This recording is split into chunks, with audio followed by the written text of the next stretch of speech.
you didn't have to turn it down if you want. To get my hair dyed, so this will be the last time that my hair is like lighter black. I'm gonna go get it dyed like a dark, rich brown.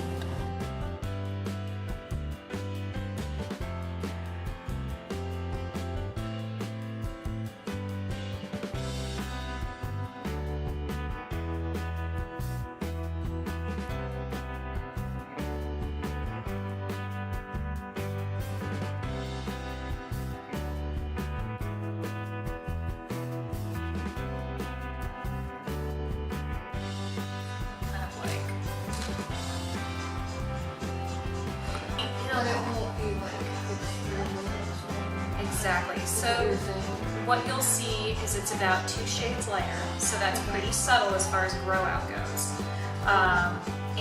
But it'll soften it a lot, and it'll just look a little bit more, you know, just the light will catch it a little more, just when you go lighter like that. It'll still be a nice dark brown. Yeah, we'll just keep it on the cool side instead of more.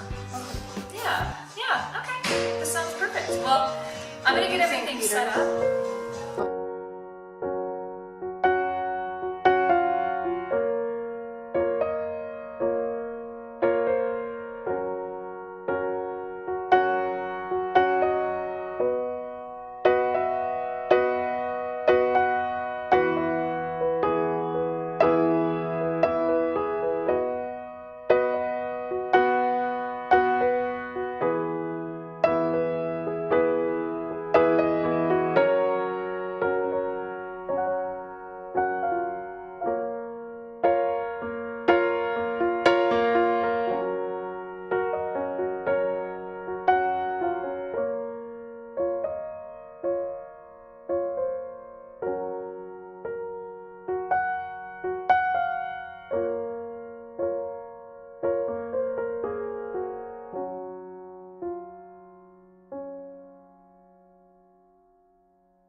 Hold on. What? And then Logan came around, and I think Logan was one of my favorite characters. I feel like he was a good fit for Rory. the first episode I did was an episode called Written in the Stars. Of the life and death brigades off the mantra in Omnius Paratus. Oh, okay. So, can everyone join me in welcoming in Omnius Paratus? Thank you very much. I can now check that off my bucket list. Oh yeah, I love the life and death. Thank you so much.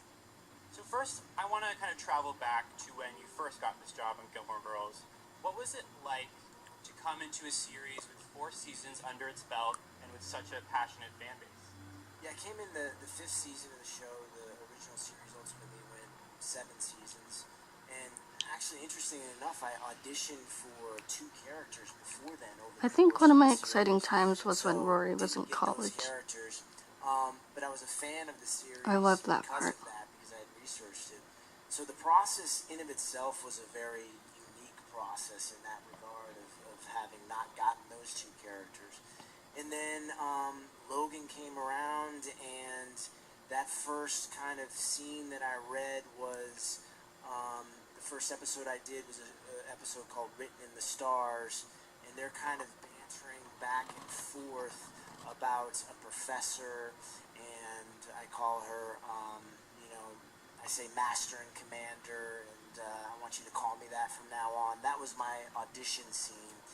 And just those words and the pace and Amy and Dan's writing and that character and the way the character pushed Rory to make her the best she could possibly be was something instinctually that I just felt that I love this guy. I just love this character, and I hope it goes my way this time, and the third time was the charm on that. That was a huge training ground for me. So for me, that was very, very special.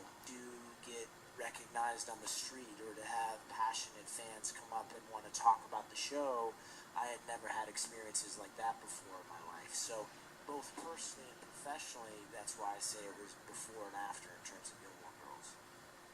Fan of how they ended it. Do more. Why not? We need sustenance. You're eating tacos. They're organic. And I saw you grab those mini donuts, put them down right now. Amazon Walker packages. Mother's Nature toothpaste.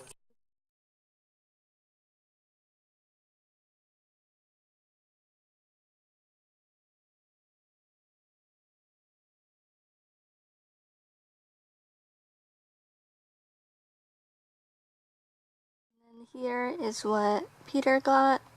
This is the last book in the Black Company series. And these are one of my favorite slippers. Here is the gorgeous sunset.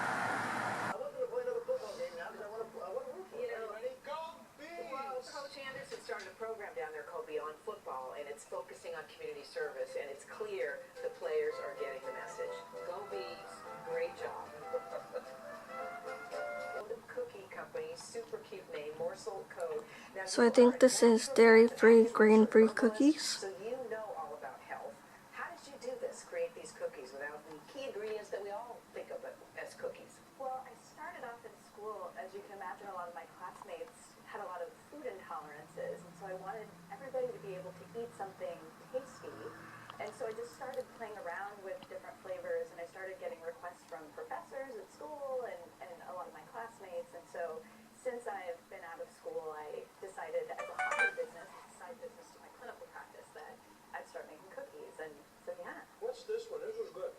That one is a date cookie. It has no sugar or sweetener in it whatsoever. And the chocolate in there is 100% chocolate.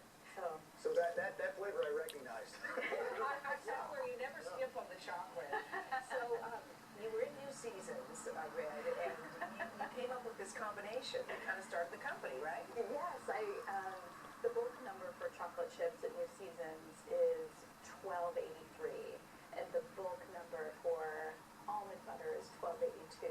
And when I was pouring the almond butter, I had this realization, and I thought, oh, these are meant to be together. And so the first cookie that I came up with for the company is an almond butter chocolate chip cayenne cookie. Nice. And the green cookie here kind of caught my eye.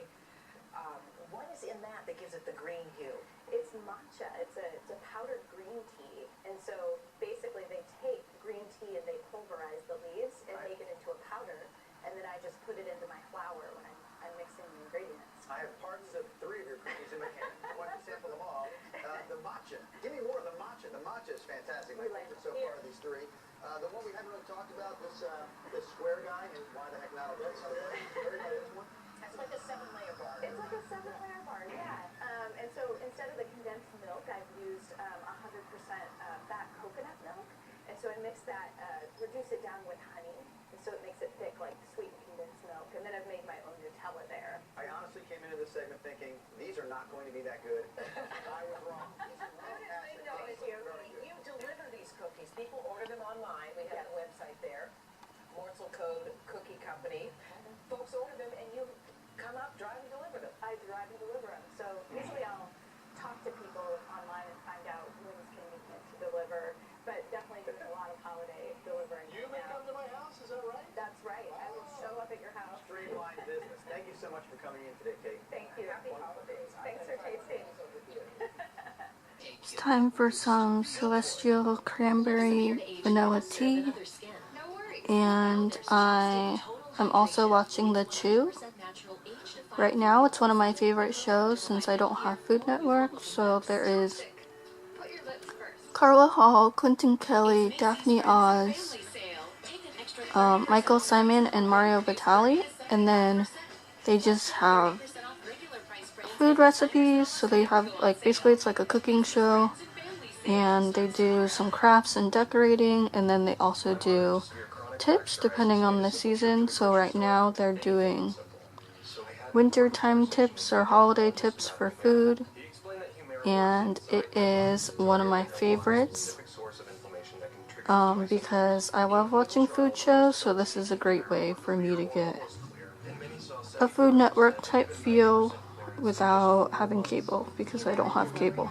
The show that I was talking about, The Chew, and I highly recommend it if you like cooking shows and you don't have cable, because this is on ABC. It's round, it is dense, and it is sweet, and it's in season mostly from October to April. So one of the easy ways to use this, if you passed it for years in the produce section, as it looks all lonely in its little bin. People walk by because it's ugly. They don't know what to do with it. I know, some people's ugliness is one person's treasure. So all you do with it is you're just going to peel it. You can use a peeler or a knife to peel it. And I like to cut it into large dice like this, and we're going to turn it into a mash.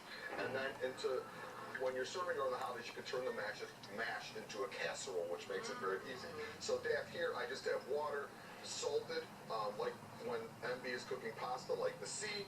You put this in order to treat it like a potato. It doesn't have to be cold water to start. It can be boiling salted water. You cook it till it's tender. Because there isn't as much starch in it. They're not as starchy. And I mash it with butter, sour cream, nutmeg, and a little bit of milk until you get that mashed potato consistency. You can either run it through a ricer, or you could do it with just a regular potato masher. Okay. Bake it till it gets golden on top. Finish it with a little bit of flat leaf parsley. Can I taste it? You can. And